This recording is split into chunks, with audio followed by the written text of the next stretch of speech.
Құрметте, бірде Мұса пайғамбар Тәңірі тағалаға: «Уа жасағаным, маған жұмақта көрші болатын кісіні көрсетші» деп өтінеді. Сонда Тәңірісі: «Базарға барып, ет сататын қасапшыны іздеп тауып ал, сенің жұмақтағы көршің сол болады» дейді. Мұса дереу базарға барып, қасапшыны тауып алады. Ол ынта-шынтасымен еңбек етіп, ет сатып тұр екен. Кешке қасапшы үйіне қайтады. Жол бойында Мұса оны қуып жетіп: «Саған Алланың сәлемі болсын, бауырым. Жүзің жылы, қайырымды жан екенсің. Кімсің? Қайда асығып барасың?» деп сұрайды. Сонда жігіт: «Менің кәрі сырқат шешем бар. Оны бағып қағу менің мойнымда.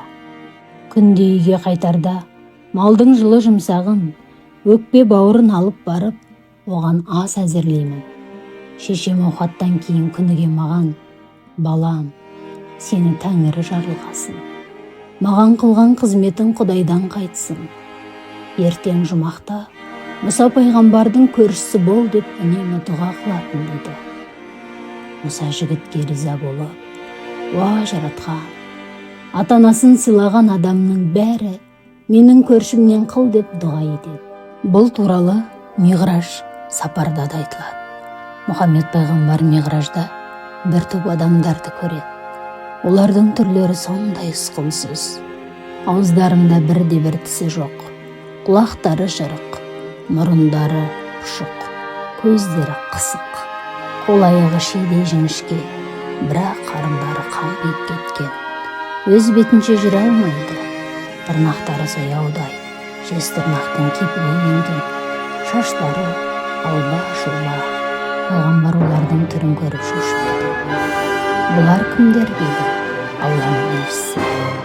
Сонда Жібірейіл: «Бұлар өмірде ата-анасын ренжітіп, Құдайдың рахымынан құр қалғандар.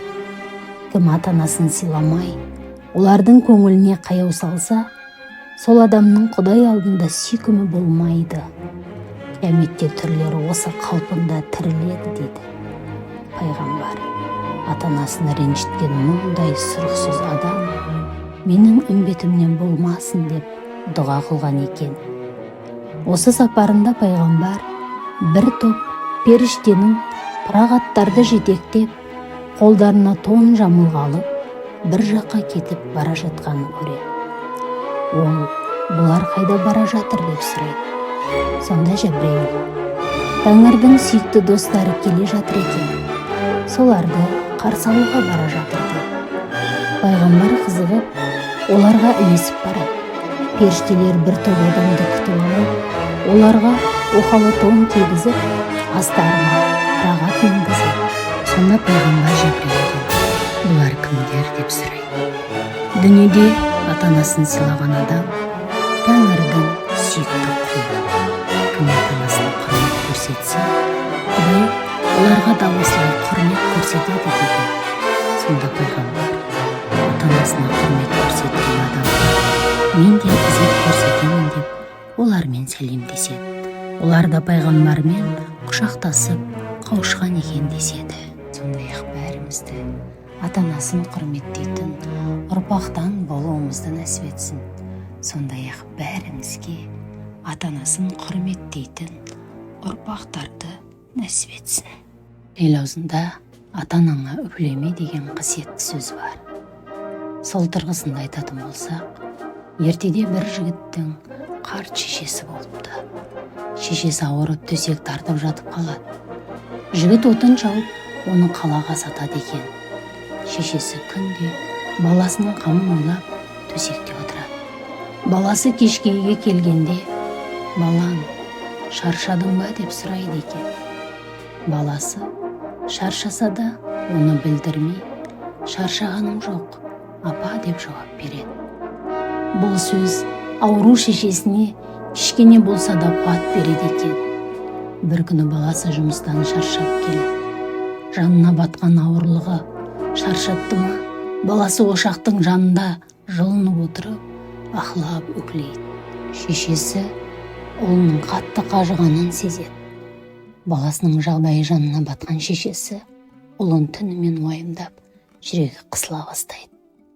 Баласы еш шара жасай алмай отырып қалады. Таң ата шешесі сары уайымнан жан тәсілім болады. Баласы анасының жүрегіне қайғының дертін салғанына өкініп, өкіріп жылайды. Содан бері ата-анаңның жанында отырғанда ақылап үкілуге болмайды, олардың жанына батады деген тыйым пайда болыпты.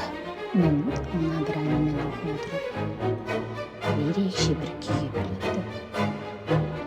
Әке шешесінің қасында ақылап үкілемек түгілі бар проблемаларын көріп жүрміз. Анамыз қайтса, ішіміз бір босап қалатындай кешеміз деуші еді.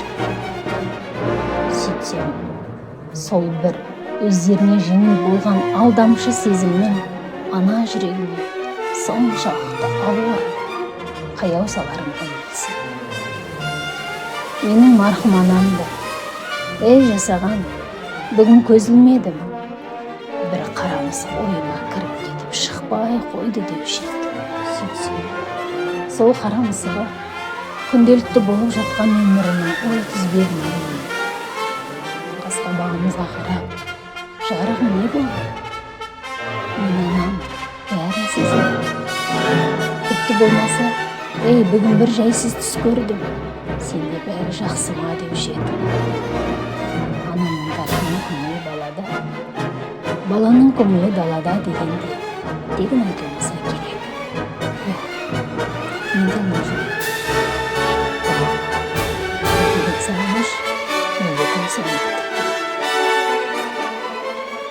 Менің анам қатты ауырып жатса да,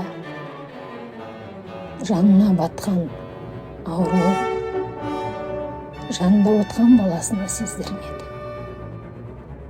Қасында отырғанымда, мына медбике қашан келіп укол салады деп айтушы еді. Сонда анашым, не болды, қатты ауырып жатыр ма? Шақырайын ба? Әкеп салсын ба уколды дегенде, жоқ, ауырып жатқам жоқ. Жай әшейін, осындай кезде бір укол салатын еді ғой. Қазір ұйықтап кетсем, укол саламыз деп оятып жібереді деуші еді. Сөйтсем, жанға батқан жараның өзінен шыққан баланы сездіртпегенің екен ғой. Әлсіз түсімді көрсетпегенің екен ғой, анашым.